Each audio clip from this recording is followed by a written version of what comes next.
नीलाम्बुजश्यामलकोमलाङ्गं सीतासमारोपितवामभागम् पाणौ महासायकचारुचापं नमामि रामं रघुवंशनाथम् मनोजवं मारुतितुल्यवेगं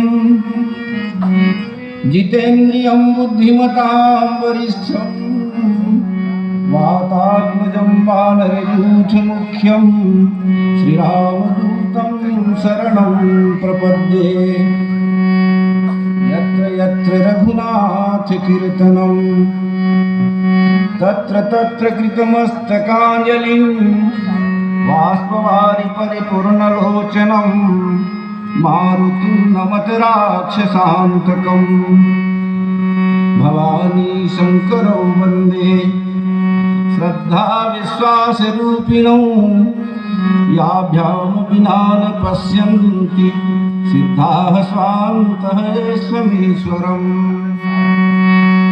वसुदेवसुतं देवं कंसचाणूरमर्दनं देवकी परमानन्दं कृष्णं वन्दे जगद्गुरुं। या देवी सर्वभूतेषु मातृरूपेण संस्थिता नमस्तस्यै नमस्तस्यै नमस्तस्यै नमो नमः। श्री गुरुचरण सरोज रज निज मन मुकुर सुधारि वरणो रघुवर विमल यश जोदायक फलचारि। बुद्धिहीन तनु जानिके सुमिरो पवन कुमार बल बुद्धि विद्या देहु मुहि हरहु कलेश विकार। माथ नाई गाथा कहो हे अनाथ के नाथ मौसम दीन पतित को प्रभु गहि लीजय हाथ। तुलसीदास जी के पद कमल बारंबार मनाए गुण गाओ सिया राम के हनुमत हो सहाय। लेत सदा सुधि दीन की सहज दया के धाम जननी जनक गोविंद के प्रभु श्री सीताराम। बोलिए सियावर रामचंद्र भगवान की जय। हनुमान जी महाराज की जय। शंकर भगवान की जय। समस्त ग्राम देवताओं की जय। भारत माता की जय। गायत्री माता की जय। अपने अपने गुरु गोविंद की जय। जय जय श्री सीताराम। नवधा रामायण समिति के कर्मठ कार्यकर्ता श्री सम्माननीय केदार साहू जी, आनंद साहू जी, उनके समस्त सहयोगी कार्यकर्तागण, भोजनालय में सेवा देने वाले समस्त बंधुगण, मंच पर विराजमान राम कथा प्रेमी बंधुओं, करुणामयी वात्सल्यमयी माताओं और बहनों, आइए दो बार प्रेम से मिलकर भगवान का नाम लें।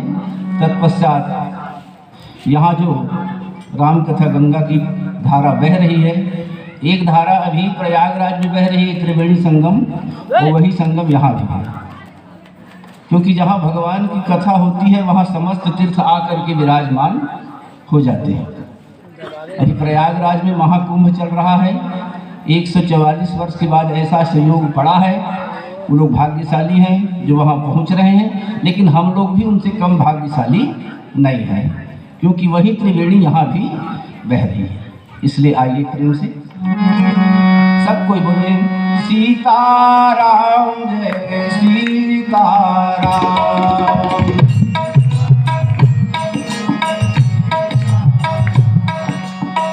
सीताराम जय सीताराम।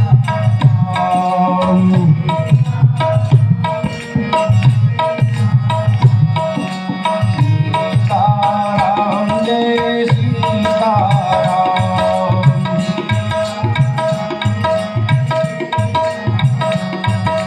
सीताराम जय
बोलिए भक्तवत्सल भगवान की जय। आइए, एक चौपाई में बोल रहा हूँ, उस चौपाई के आधार पर उसकी चर्चा करने का प्रयास करेंगे।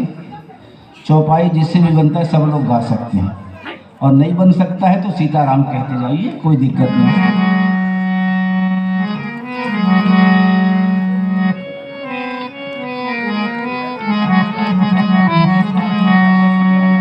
जनक सुता जग जननी जाने,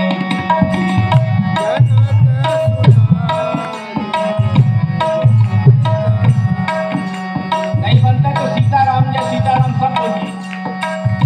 जनक सुता जग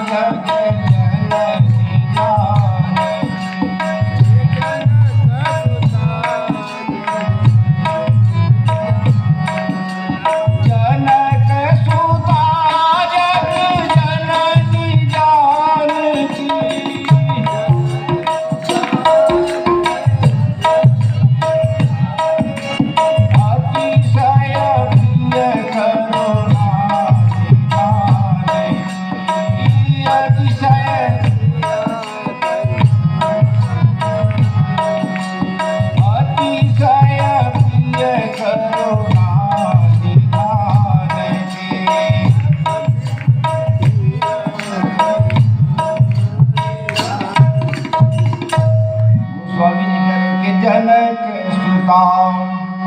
जग जननी जानकी अतिशय प्रिय करुणा निधान की, ताके जुगपद कमल मनाओ, जासु कृपा निर्मल मति पाओ। जनक सुता बिल्कुल साफ साफ है, बहुत सरल भाषा में बोलूंगा मैं। जनक सुता माने जनक की बेटी। और गोस्वामी जी उसके बाद तुरंत कह रहे कि जगत जान जनक सुता जग जननी। पहले जनक की बेटी और फिर उसके बाद कहा गया जगत की जननी, माने दुनिया की महतारी माता। और तीसरे नंबर पर कह रहे हैं जनक सुता जग जननी जानकी। जानकी का मतलब भी वही है, जनक की बेटी। कैसी है वो? तो बोले अतिशय प्रिय करुणा निधान की। करुणा निधान भगवान श्री राम की अत्यंत प्रेसी है वो। उनके चरण कमलों में मैं प्रणाम करता हूँ। कैसी है वो? बोले ताके जुगपद कमल मनाओ, जासु कृपा निर्मल मति पाओ। जिसकी कृपा से निर्मल मति की, पवित्र बुद्धि की प्राप्ति होती है। ऐसे श्री सीता जी को मैं प्रणाम करता हूँ। पर मेरा मुख्य उद्देश्य यहाँ ये है, शुरू में गोस्वामी जी जो कह रहे हैं कि जनक सुता माने जनक की बेटी। हम सब लोग जानते हैं कि सीता जी को जनक जी की बेटी के नाम से जानते हैं, लेकिन प्रश्न ये उठता है कि वो जनक जी की बेटी कैसी है। क्या सुनैना जी के माध्यम से सीता जी का जन्म हुआ था, या जनक जी के माध्यम से उनका जन्म हुआ था? इसके बारे में तुलसीदास जी रामचरितमानस में कोई उल्लेख किए नहीं। भगवान श्री राम के जन्म की गाथा विस्तार से बताएं कि कैसे श्रृंगी ऋषि ने यज्ञ करवाया, यज्ञ का चरु प्रसाद लेकर के तीनों माताओं को खिलाया गया। 9 महीने के बाद जैसे 4 भाइयों के रूप में राम लक्ष्मण भरत शत्रुघ्न के रूप में उनका जन्म हुआ, और तब फिर भय प्रगट कृपाला दीन दयाला ऐसा करके गोस्वामी जी बड़े विस्तार से राम जन्म की गाथा को बताते हैं। पर सीता जी के जन्म के बारे में कोई चर्चा गोस्वामी जी ने नहीं किया है। तो प्रश्न ये उठता है कि आखिर सीता जी किसकी बेटी है, या जनक जी की बेटी है तो कैसे बेटी हुई? इसकी चर्चा अन्य ग्रंथों में किया गया है।